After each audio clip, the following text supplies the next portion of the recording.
Le Mali, le Burkina Faso et le Niger, des pays que j'aime beaucoup, sont en train de travailler dans un projet énorme de lancement de satellites avec la Russie. Salut tout le monde, toujours avec grand plaisir, un énorme plaisir de vous avoir. Merci infiniment de rentrer. Nous avons une nouvelle chaîne qui s'appelle Moekassons TV. Je vous encourage à aller vous y abonner, c'est toujours avec beaucoup de plaisir. En redondance à celle-ci, ok? Si ce n'est pas encore fait, faites-le s'il vous plaît. YouTube, de plus, nous dit que beaucoup parmi vous suivez les vidéos, mais vous n'êtes pas abonnés. Pourquoi, s'il vous plaît? Abonnez-vous, s'il vous plaît, c'est toujours avec beaucoup de plaisir. D'accord. Le Mali, le Burkina Faso et le Niger, ce n'est plus une nouvelle. L'AES se mettent ensemble en discussion avec la Russie pour un lancement d'un projet gigantesque. Lancement d'un satellite qui permettra à ce pays d'avoir plus de contrôle dans beaucoup de plans. Le projet intervient en réponse aux défis de souveraineté, de sécurité et de développement dans la région de Sahel. Très intéressant, ce sont des pays qui ont fait des promesses et qui l'exécutent. Généralement, quand les gens du notre continent font des promesses, des fois ça peut prendre du temps. Mais voilà, il est évident, un nouveau passeport pour cela, puisque beaucoup pensaient que c'était de la blague. Évidemment, c'est plus de la blague. Ils ont quitté la CEDEAO et ils le montrent. L'AES, l'Alliance du Mali, Burkina Faso et Niger, est formée en septembre dernier. Les trois pays se sont retirés de la communauté de la CEDEAO. Le communiqué indique qu'il y aura plusieurs satellites. Un sera pour la communication et un autre pour la télédétection. Ceux-ci renforceront l'infrastructure numérique grâce à une meilleure couverture Internet ainsi qu'à une diffusion radio et télévision dans le pays de l'AES. Donc, 2 satellites seront lancés, un pour la communication, l'autre pour la télédétection. La télédétection, évidemment, c'est pour essayer de scanner le territoire, d'étudier les terres, de voir ce qui se passe en forêt. Évidemment, il n'y a pas beaucoup de forêts dans le Sahel, mais c'est ça. Qu'est-ce que ça permet? Généralement, les pays qu'on respecte ont leurs satellites. Et avec des satellites, on peut facilement voir comme on voit avec des drones. Mais on peut voir beaucoup mieux qu'on voit avec des drones. Avec ça, on peut évidemment, pour le plan sécuritaire, voir ce qui se passe avec les terroristes, s'il y en a, voir où est-ce qu'ils cachent leurs armes, voir où sont leurs dépôts, voir avec qui ils sont en train de coopérer avec ces satellites. La constellation de satellites d'observation fournira des images satellites à haute résolution pour divers secteurs stratégiques, aussi tels que l'agriculture, la santé indica, l'éducation, ainsi que la sécurité et la défense en particulier, pour contrôler les frontières et les préventions des risques et des catastrophes. Donc ces satellites sont très importants. En fait, si vous y réfléchissez, imaginez-vous que vous ayez des satellites ou des moyens de communication avec des infrastructures anciennes.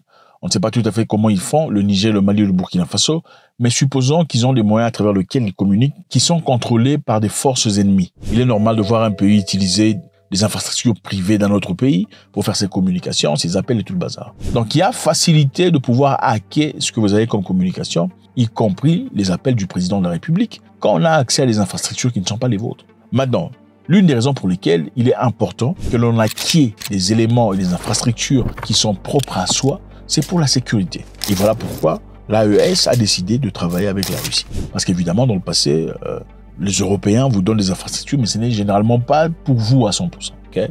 Vous utilisez et vous payez. C'est du pay-as-you-go. Le pay-as-you-go, ça veut aussi dire qu'ils peuvent avoir accès à vos données, vos coordonnées, vos appels privés et beaucoup d'autres choses, s'ils le veulent et quand ils le veulent. Ce qui est important dans cette histoire est aussi sur le plan intelligentsia. Les États de l'AES prévoient également de former des experts locaux en technologie spatiale. Donc les Russes ne viendront pas seulement pour fabriquer, enfin établir les histoires.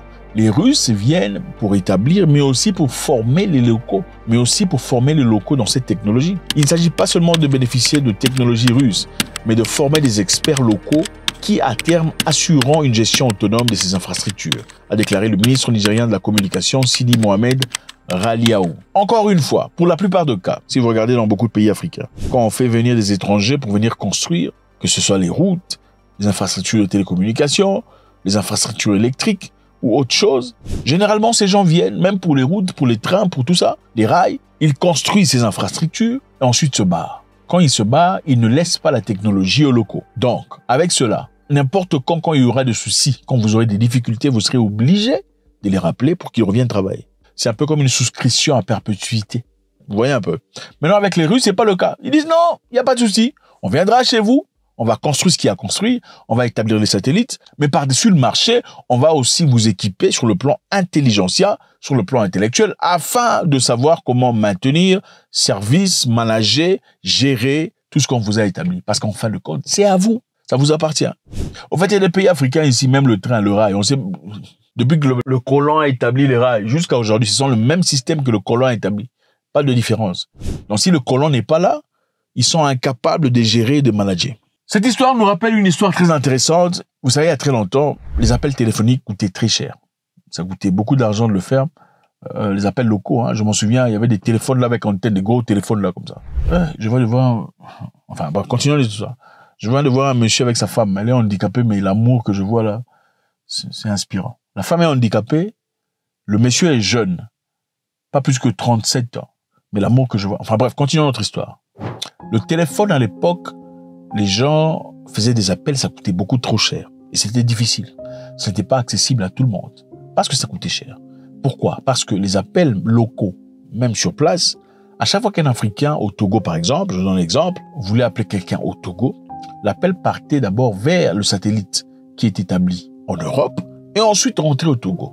Et ça coûtait cher. Ça coûtait aux Africains 400 000 $ par an pour pouvoir faire des appels à travers le satellite européen.